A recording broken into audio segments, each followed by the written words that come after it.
Spider-Man has been on an absolute roll these past few years. Between the Tom Holland movies, the Spider-Verse movies, and both the Spider-Man and Miles Morales games on the PS4, there's never been a better time to be a Spidey fan. Well, that's unless you were in Japan during May of 1978, when Japanese Spider-Man first graced TV screens with his flying car and giant mech. But since it's unlikely that any of us were lucky enough to be around during that very specific point in time, we'll have to work with what we have and talk about the newest addition to Spider-Man's growing media empire, Marvel's Spider-Man 2. I loved Spider-Man 2, but for the first few hours, I felt like there was a lot of Peter and not enough Spider-Man. Having my web-swinging adventures interrupted by slowly wandering around the Emily May Foundation playing minigames didn't really scratch the itch I bought Spider-Man 2 for. But what I realized as I played more of these Peter Parker sections is that they were there to demonstrate the theme of this game: balance. Most of the main characters in Spider-Man 2 are seeking balance throughout the game. Miles, Mary Jane, even Harry, but none more so than Peter, who's trying to navigate the tug-of-war between his work as Spider-Man and his life as Peter Parker. And watching Peter struggle to find this work-life balance is just as important to the game as swinging around the city. Many of us struggle with the same issue of managing our own work-life balance, and there's a lot we can learn from Peter's journey. This is What I Learned Playing Marvel's Spider-Man 2. Balance is a process, not a destination. This line. Aunt May dropping this knowledge bomb on teenage Peter is why this episode exists. There is just so much wisdom in such a short statement. She's trying to help Peter understand that there isn't a magic formula to follow that will perfectly balance his life. And the same goes for you all. Balance isn't something you can just check off your to-do list. You'll constantly have to reevaluate what your work-life balance looks like throughout your life, because things will change in both your work and home life that will alter how you balance them. The goal of work-life balance is to find a sustainable relationship between your work and your personal life in order to maintain your general well-being. Now, you're gonna hear me use the term work a lot in this video, but work-life balance can be broader than just work. You could easily substitute something like school instead. Just look at Miles. A big part of his struggle to find balance involves his time as Spider-Man weighed against his time at Brooklyn Visions Academy and submitting college applications.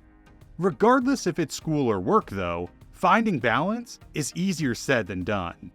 Before we get too deep into this video, I want to clarify that work-life balance doesn't have to be a 50-50 split. It rarely is. But what you do need to understand is that when you give more attention to one side of the scale, you have to give less to the other.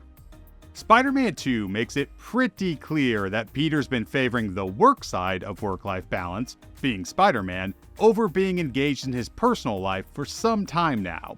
Don't get me wrong, a job as a superhero is a bit of an outlier when it comes to work-life balance, especially since this fictional version of New York City seems to be the most crime-infested city since Gotham.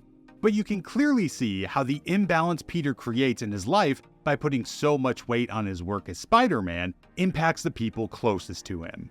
He's constantly getting pulled away from spending time with his friends and family, most notably his relationship with Mary Jane.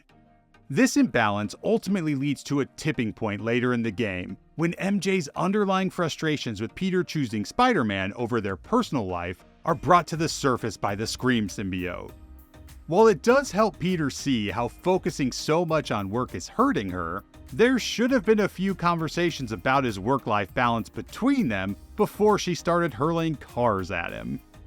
So, the million-dollar question is, how do you get your work-life balance to a point where both you and the people closest to you are satisfied? Well, there are a lot of opinions on what good work-life balance looks like, and I honestly can't tell you which one is right, because it's genuinely different for everyone. But what I can do is share the 3 questions I ask myself as I try to balance my own life.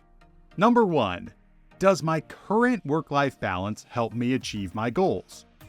Number 2, What are the consequences to myself and the people I care about if I'm balanced this way? And number 3, how long will I stay balanced like this? Let's unpack the first question.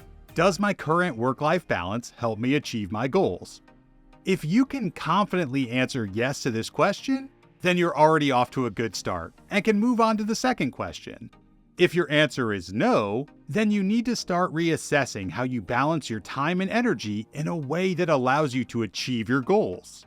That's easier said than done, especially if the readjustment would negatively impact you financially. But even if you are in that situation, it doesn't mean that you can't readjust your work-life balance.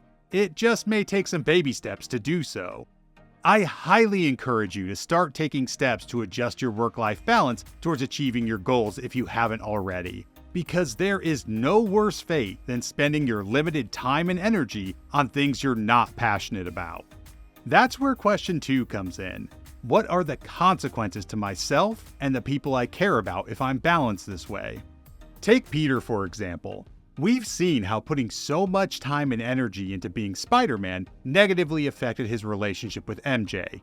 But what we didn't talk about was how over-focusing on Spider-Man hurts him too. He longs for opportunities to just be Peter and doesn't fully recognize how being Spider-Man is disrupting his life.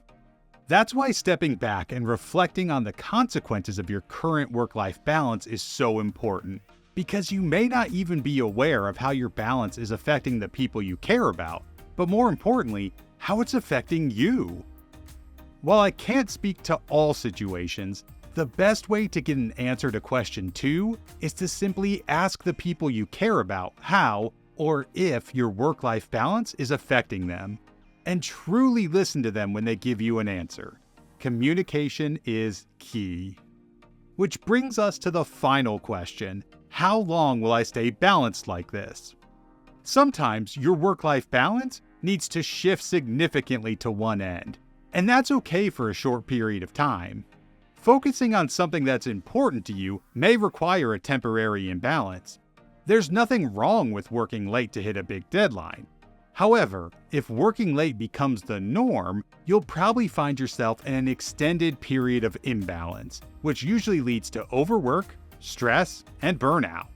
And at the end of the day, if you can't find work-life balance in your current role, it may be time to start looking elsewhere.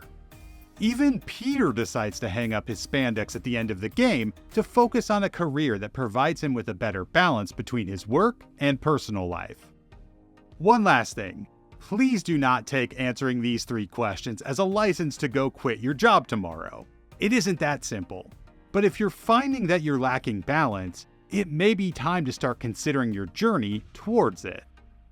These 3 questions are far from the only things to consider when trying to balance your life. But I encourage you to run yourself through these questions whenever you feel like your work-life balance is out of sync. Because like Aunt May said, balance is a process, not a destination. So if you don't feel balanced right now, that's okay. It takes time. Just remember to be a good proton and stay positive. And that's it. I'm rooting for you all as you start your journey towards balance. If you liked what you saw today, I'd love for you to subscribe and come back for the next one. Until then, see you around.